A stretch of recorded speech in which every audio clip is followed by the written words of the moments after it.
Halo, Assalamualaikum warahmatullahi wabarakatuh. Hai teman-teman semuanya, perkenalkan nama aku Fitri Damarwulan dengan NIM 224110102123 dari kelas 5 KPIC. Di sini saya akan menjelaskan tugas UTS mata kuliah literasi media. Mengapa anak dan remaja termasuk ke dalam kelompok khalayak rentan ya? Anak dan remaja termasuk kelompok khalayak rentan karena beberapa faktor psikologis dan sosial. Pertama, mereka mengalami perubahan hormonal dan emosional yang signifikan, yang dapat memicu kebingungan dan ketidakstabilan emosi. Kedua, perkembangan otak mereka, khususnya bagian yang mengatur emosi dan pengambilan keputusan, belum sepenuhnya matang, sehingga meningkatkan perilaku impulsif. Selain itu, tekanan akademik dan sosial, serta pengaruh lingkungan yang kurang mendukung, membuat mereka lebih mudah terjerumus ke dalam perilaku negatif seperti adiksi dan pergaulan bebas. Yang kedua, jelaskan perbandingan antara media konvensional dan media digital. Media konvensional dan media digital memiliki perbedaan yang signifikan sebagai berikut. Pertama, format dan distribusi. Media konvensional seperti surat kabar dan televisi memiliki proses produksi yang lebih lambat dan terdistribusi secara fisik.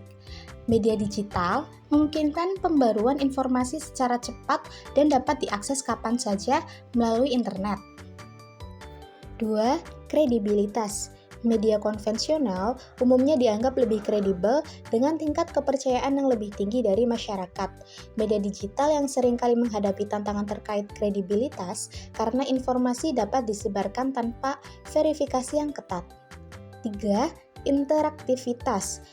Media digital menawarkan interaksi dua arah, memungkinkan pengguna memberikan umpan balik langsung. Media konvensional cenderung bersifat satu arah, membatasi partisipasi audiens. Yang ketiga, jelaskan perbedaan antara pendekatan proteksionis model dan cultural studies model. Perbedaan antara model proteksionis dan model cultural studies ini terletak pada tujuan pendekatan mereka terhadap media dan budaya. Model proteksionis berfokus pada perlindungan individu dari pengaruh negatif media, menganggap audiens sebagai rentan dan memerlukan intervensi untuk mengurangi kerentanan tersebut. Ini bersifat reaktif, seringkali melalui program pendidikan singkat yang dirancang untuk mengatasi masalah tertentu. Sebaliknya, model cultural studies menekankan pemberdayaan individu melalui pemahaman kritis terhadap media. Pendekatan ini proaktif, bertujuan untuk membekali audiens dengan alat untuk memahami dan berinteraksi dengan media secara lebih efektif, serta mendorong integrasi dalam kurikulum pendidikan yang lebih luas. Yang keempat, mengapa oligopoli atau konglomerasi berpengaruh terhadap opini rakyat atau demokrasi? Konglomerasi media berpengaruh signifikan terhadap opini publik dan demokrasi dengan mengendalikan narasi dan informasi yang disampaikan kepada masyarakat.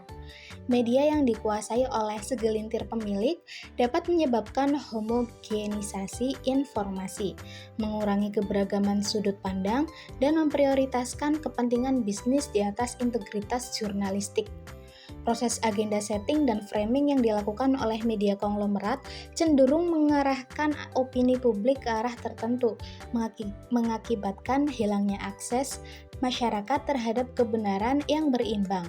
Hal ini dapat mengancam independensi media dan memperlambat atau memperlemah fungsi kontrol sosial dalam demokrasi. Yang kelima, jelaskan apa yang dimaksud dengan komodifikasi dan jelaskan pula jenis-jenisnya. Komodifikasi adalah proses di mana sesuatu yang sebelumnya bukan komoditas diubah menjadi komoditas untuk dijual di pasar. Ini mencerminkan gejala kapitalisme yang berusaha meningkatkan keuntungan dengan menyesuaikan produk atau jasa sesuai dengan keinginan konsumen. Jenis-jenis komodifikasi menurut Vincent Mosco meliputi yang pertama, komodifikasi isi, mengubah pesan informasi menjadi produk yang dapat dipasarkan. 2. Komodifikasi audiens, memodifikasi peran audiens dari konsumen media menjadi komoditas yang dijual kepada pengiklan. Yang ketiga, komodifikasi pekerja, mengubah keterampilan dan waktu kerja menjadi komoditas yang dihargai dengan gaji. Sekian penjelasan dari saya, mohon maaf apabila banyak kesalahan. Terima kasih.